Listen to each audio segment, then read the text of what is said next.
NCP try করছে, সেই ট্রাইটাও আমার ধারণা জামাতের ইঙ্গিতে করছে যে আমরা বলতে পারবো না, তোমরা বলো, তোমরা তরুণ, তোমাদের কোনো দোষ নাই, তোমাদেরকে সবাই ওভারলুক করে তোমরা বিদ্রোহ করেছো, তোমাদের ন্যাশনাল ফোকাস আছে, তোমরা বলে স্পটলাইট আসবে।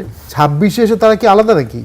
26-এ তারা একটাই দল, একসাথে ভোট করেছে, পার্লামেন্টে একটাই দল, সৌহার্দ্যপূর্ণ বিরোধী দল, আন্দোলন করব কিন্তু বিদ্রোহ করব না। আবার বিএনপি বলছে ডক্টর শফিক বিরোধী নেতা সফট, এত জীবনে এত সফট বিরোধী দলের নেতা কেউ দেখেনি। অর্থাৎ ওই যে ডোমেস্টিকেটেড গৃহপালিত বিরোধী দল যেটা আমাদেরকে বলা হতো, Jamaat is no difference of that. এর পিছনে কারণ আছে। 91 সালেও জামাত বিএনপির একটা সিক্রেট ডিলিংস হয়েছিল ভোটের সময়, এই কারণেই আওয়ামী লীগ হেরে যায়। 96 সালে প্রথমবারের মতো জামাত বিএনপি ড্রিফট অ্যাপার্ট হয়, ফার্স্ট টাইম, এবং দুজনই দেখেছে বিএনপি ক্ষমতা হারিয়েছে আর জামাত মাত্র 3টা আসন পেয়েছে। তখন তারা কান ধরে পশ্চিম দিকে তওবা করেছে, জীবনে আর কোনোদিন আলাদা হবো না। এবং 2001 সালেও তারা একসাথে ভোট করেছে। 1/11-এর পরবর্তী সময় একসাথে ভোট করে 2001 থেকে 2006 সমস্ত আকাম একসাথে করেছে। জামাত ইসলামের কথা বলে, কিন্তু বিএনপির ওই সময় 5বারের দুর্নীতি চ্যাম্পিয়ন হওয়া, ভোটার লিস্টে অনিয়ম করা, ইয়াজউদ্দিনের ক্ষমতা নেওয়া, গ্রেনেড মামলা, এগুলো নিয়ে কিন্তু কোনো কথা নেই, সেই সময় বলেনি, কারণ ক্যাবিনেটের পার্ট ছিল। এবং 8 সালেও একসাথে ভোট করেছে, 14 সালে একসাথে ভোট বর্জন করেছে, আবার 18-তে একসাথে ভোট করেছে, আবার 24-এ ভোট বর্জন করেছে।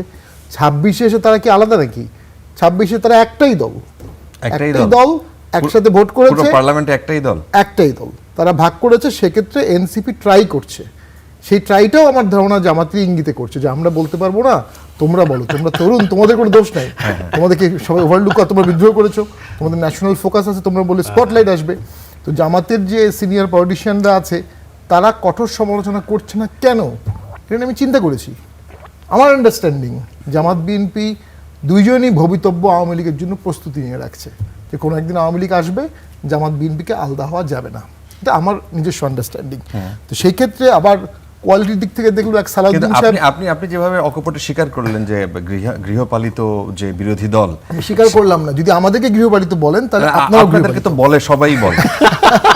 এখন আমাদেরকে যদি বলে তাহলে এরাও কিন্তু অফিশিয়াল রেজুলেশন পার্টিস সাইডের জন্য কিন্তু বলছে আমাদের এই টক শো ধরেন, এটা তো ওই যে সংসদের মতো একদম লিপিবদ্ধ থাকে না, কিন্তু রেকর্ড থাকে, বেশিরভাগ লোক বলে। কারা বলে? আওয়ামী লীগ বলে, জাতীয় পার্টি বলে, তারা কি লোকের বাসদ বলে, জাসদ বলে, তারা কি দেশের মানুষ না, তারা কি দেশের দল না? কত পার্সেন্ট দল বলে? ওই যে বলেন আমরার মধ্যে আসলে কতজন আছেন? সব দল আছেন, নিবন্ধিত সব দল বলে।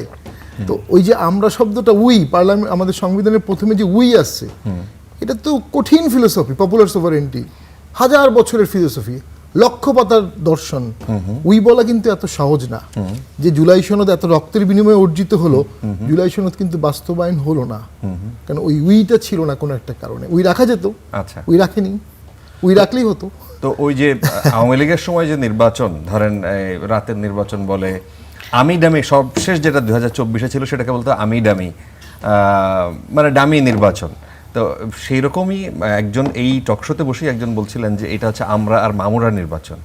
আপনিও কি সেই একই লাইন ব্যবহার করতে চান? না, আমি নির্বাচন করেছি, দেখেছি 14, 18, 24-এর তুলনায় অবশ্যই 26-এর ভোট মানের দিক থেকে উন্নত।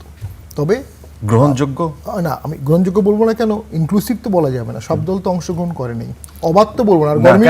জাতীয় পার্টি তো অংশগ্রহণ করেছে, কিন্তু আওয়ামী লীগ করেনি, জাসদ করেনি, অনেকেই করেনি, মানে করতে দেওয়া হয়নি নাও। তবে গরমিলও তো আছে, আপনি গেজেট করলেন, করে আবার ভোট 10 লক্ষ যোগ করে আরেকটা গেজেট করলেন।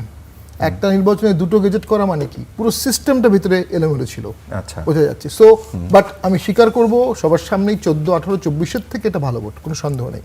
আচ্ছা, তবে আমার মতে সেটা গ্রহণযোগ্য না, মানে গ্রহণযোগ্য, কিন্তু অবশ্যই এটা কি ফ্রি ফেয়ার ইনক্লুসিভ তো বলা যাচ্ছে না, অল ইনক্লুসিভ তো বলা যাচ্ছে না, শুধু ইনক্লুসিভটা বাদ রাখতে চাই। ইনক্লুসিভটা অবশ্যই, সেই কারণে প্রশ্ন থেকে যায়।